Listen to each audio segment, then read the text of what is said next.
إن الحمد لله نحمده ونستعينه ونستغفره ونعوذ بالله من شرور أنفسنا ومن سيئات أعمالنا من يهده الله فلا مضل له ومن يضلل فلا هادي له أشهد أن لا إله إلا الله وحده لا شريك له وأشهد أن محمدا عبده ورسوله لا نبي بعده اللهم صل وسلم وبارك على محمد وعلى آله وأصحابه ومن تبعهم بإحسان إلى يوم القيامة. قال الله عز وجل في كتابه الكريم: أعوذ بالله من الشيطان الرجيم. يا أيها الذين آمنوا اتقوا الله وقولوا قولا سديدا يصلح لكم أعمالكم ويغفر لكم ذنوبكم ومن يطع الله ورسوله فقد فاز فوزا عظيما. أما بعد فيا أيها الحاضرون أوصيني وإياكم بتقوى الله فقد فاز المتقون. Ma'asyiral muslimin, jamaah salat Jumat, a'azzani Allah wa iyyakum. Pada kesempatan yang berbahagia ini, marilah sama-sama kita haturkan syukur alhamdulillah. Allah yang Maha Pengasih, Allah yang Maha Penyayang, Allah yang maha dari segala maha kuasanya, masih memberikan kita nikmat sehat, nikmat kesempatan, dan juga nikmat yang teramat agung adalah nikmat iman. Sehingga dengan ketiga nikmat inilah kita dapat melangkahkan kaki-kaki kita menuju salah satu rumah Allah untuk melaksanakan kewajiban kita sebagai mukmin yang akil dan baligh, salat Jumat berjamaah. Sebagaimana firman Allah di dalam Al-Quran surat Al-Jumu'ah ayat yang ke-9, faqala ta'ala ya ayyuhalladzina amanu idza nudiya lis-salati min yaumil jumu'ah. Wahai orang-orang yang beriman, apabila telah diseru kepada kalian untuk melaksanakan salat Jumat, fas'au ila dzikrillah, maka hendaklah bersegera mengingat kepada Allah, berzikir kepada Allah.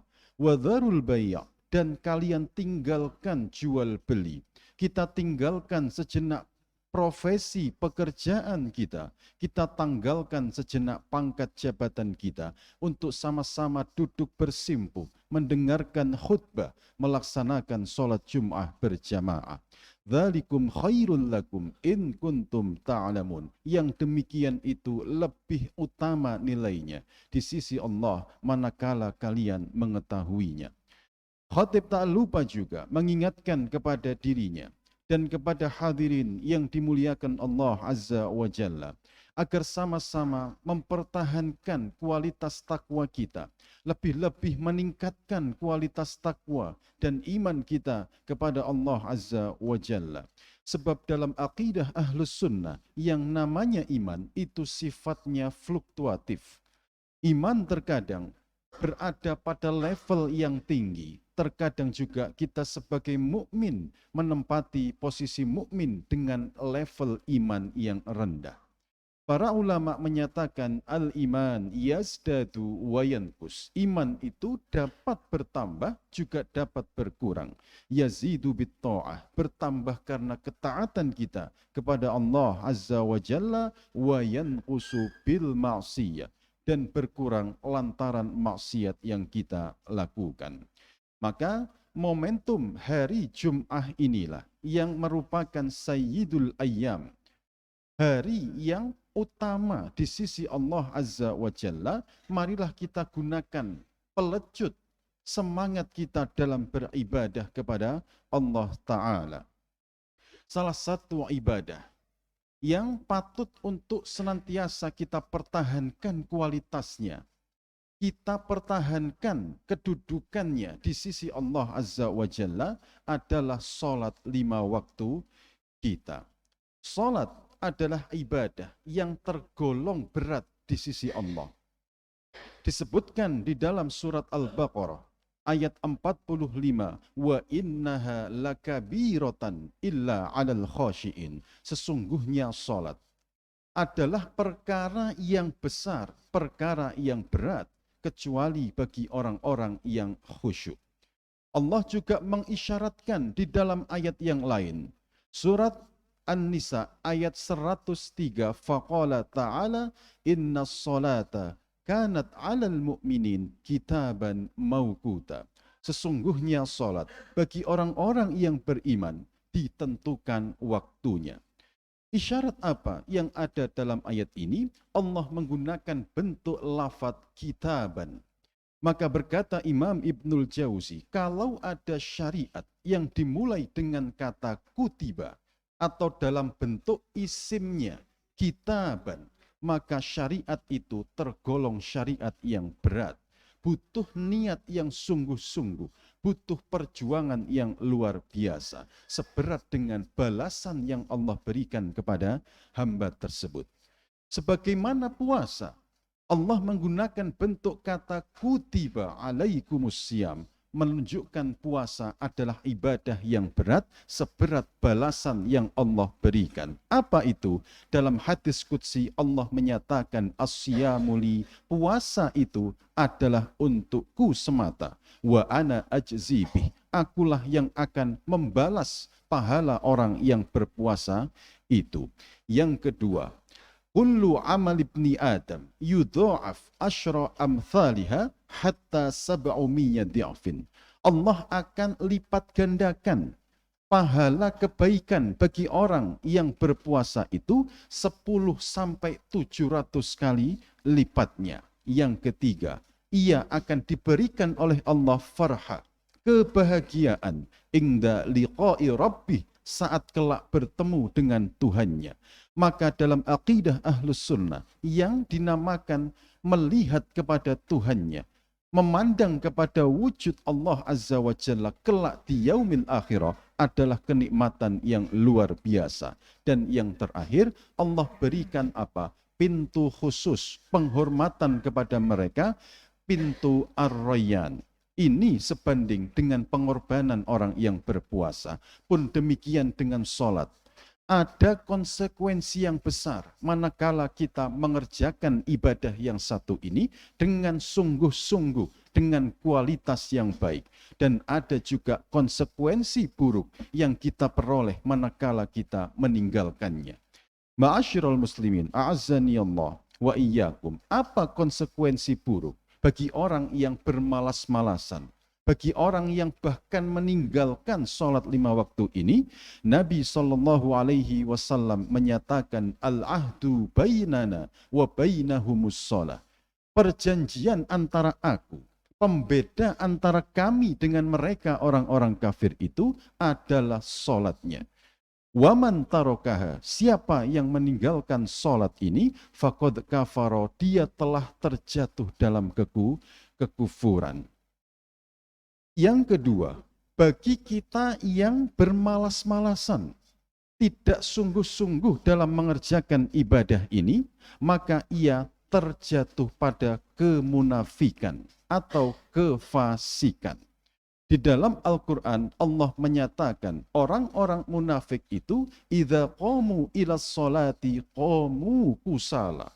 Mereka berdiri mengerjakan sholat tetapi dengan kondisi yang malas, hanya ingin dilihat oleh orang lain.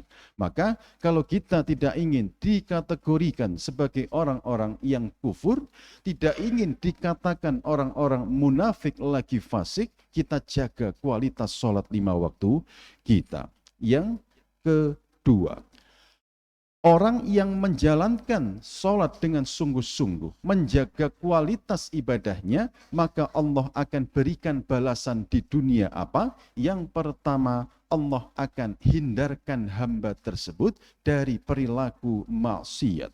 Ketika seorang hamba telah terhindar dari perilaku maksiat, perilaku keji dan mungkar, maka yang ada dalam dirinya dan kehidupannya adalah ketenangan. Di dalam Al-Quranul Karim, Allah Subhanahu wa Ta'ala menyatakan, Innas salata tanha 'anil fahsya'i wal munkar. Sesungguhnya salat itu mencegah seseorang dari berlaku keji dan mungkar. Apa makna tanha pada ayat ini? Maka berkata Imam Ibnu Hajar Al-Haythami, yang dimaksud mencegah dari perbuatan keji dan mungkar ini saat hamba sedang ingin bermaksiat atau sedang hendak melakukan maksiat, maka Allah kirimkan rasa was-was, rasa khawatir dalam hatinya sehingga hendak maksiat itu tidak jadi. Was-was, nanti bagaimana pertanggungjawabanku di hadapan Allah. Ini fadilah yang Allah berikan. Fadilah yang kedua, bagi orang yang sholat dengan kualitas baik, sungguh-sungguh, apa? Kelak di yaumil akhirah, Allah jadikan sholat ini sebagai penentu ibadah-ibadah yang lainnya. Nabi SAW menyatakan dalam satu riwayat yang sahih, inna awwalama yuhasib bihi yaumal qiyamatis shalah. Sesungguhnya kelak pada hari penghisapan, amal ibadah yang pertama kali dihisab oleh Allah adalah ibadah salat ini. Fa'idha soluhat soluha sairu amalih. Kalau salatnya itu baik, maka menjadi baiklah amal ibadah-ibadah yang lainnya. Wa idza fasadat, kalau salatnya itu rusak, salatnya buruk, hati-hati. Fasadat sairu amali, menjadi rusaklah amal ibadah yang lainnya. Sedekah kita banyak, puasa sunnah kita banyak, dengan tetangga kita baik, tapi kalau sholatnya rusak, menjadi sia-sialah semua ibadah itu di sisi Allah Azza wa Jalla. Dan yang terakhir, Allah berikan penghormatan kepada hamba ini dengan apa? Diberikan akses khusus kelak saat di surga, masuk ke pintu yang namanya babus sholati, pintu sholat.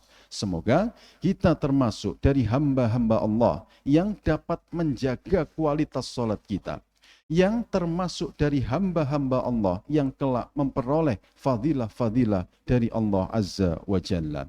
Aqulu qawli hadha wastaghfirullaha li walakum walisairil muslimin wal muslimat al-ahya'i minhum wal amwat.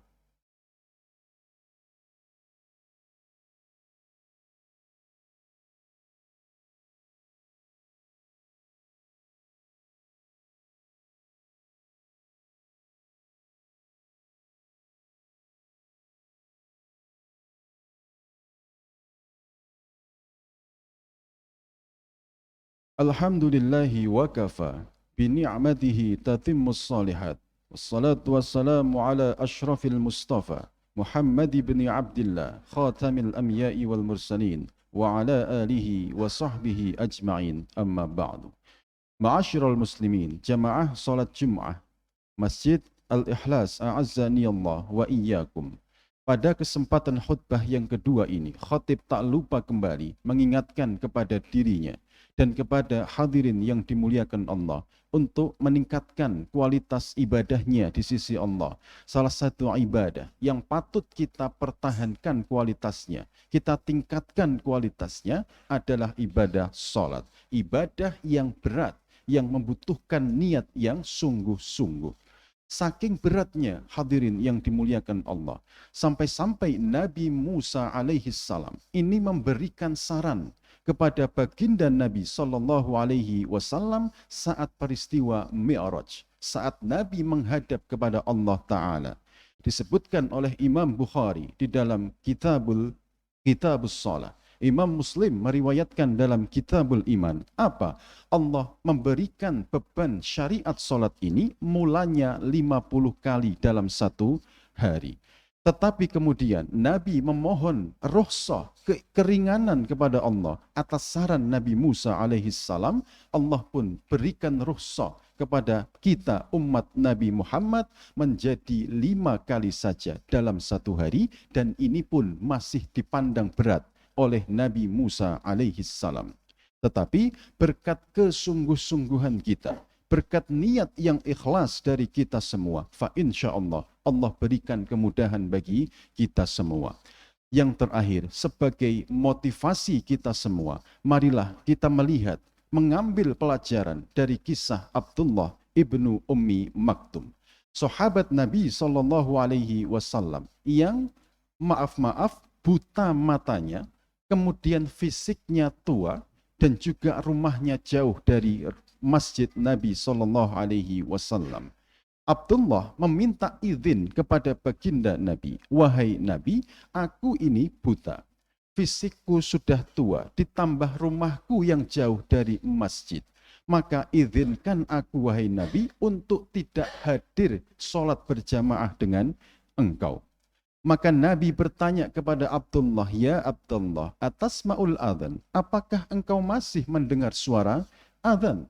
Maka Abdullah menjawab, ya wahai Nabi, aku mendengar suara adhan. Tegas Nabi menyatakan, datanglah ke masjid, laksanakan sholat di masjid bersama kami. Bagaimana dengan kita, jamaah yang dimuliakan Allah? Allah karuniakan kita nikmat sehat jasmani rohani. Allah karuniakan kita masjid yang nyaman, yang indah, tidak jauh dari rumah. Allah karuniakan kepada kita akomodasi sepeda motor, mobil, dan sebagainya. Sudah selayaknya kita harus lebih baik dari Abdullah ibnu Ummi Maktum yang buta, fisiknya tua, ditambah rumahnya jauh dari masjid. Semoga kita termasuk dari hamba-hamba Allah yang terjaga kualitas sholat 5 waktunya. Pada akhirnya, marilah kita berdoa kepada Allah agar dimudahkan ibadah kita, dimudahkan kehidupan kita sehari-hari.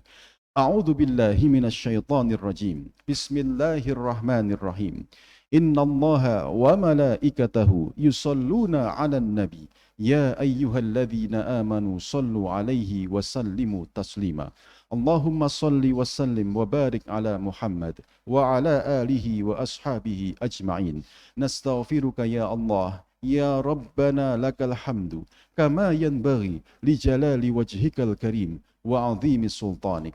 Allahumma ghafir lil muslimina wal muslimat wal mu'minina wal mu'minat al ahya'i minhum wal amwat innaka sami'un qaribun mujibud da'wat ya qadiyal hajat. Allahumma a'inna ala dhikrika wa syukrika wa husni ibadatik wa ala ta'atik wa thabbit qulubana ala dinik وفقهنا في الدين وفقهنا في الدين وفقهنا في الدين. اللهم أعز الإسلام والمسلمين وأذل الشرك والمشركين ودمر أعداءك وأعداء الدين. ربنا آتنا في الدنيا حسنة وفي الآخرة حسنة وقنا عذاب النار. سبحان ربك رب العزة عما يصفون وسلام على المرسلين والحمد لله رب العالمين. Ibadallah, innallaha ya'murukum bil 'adli wal ihsan wa ita'i dzil qurba wa yanha 'anil fahsya'i wal munkar wal baghi ya'idukum la'allakum tadhakkarun wa la dzikrullahi akbar. Aqim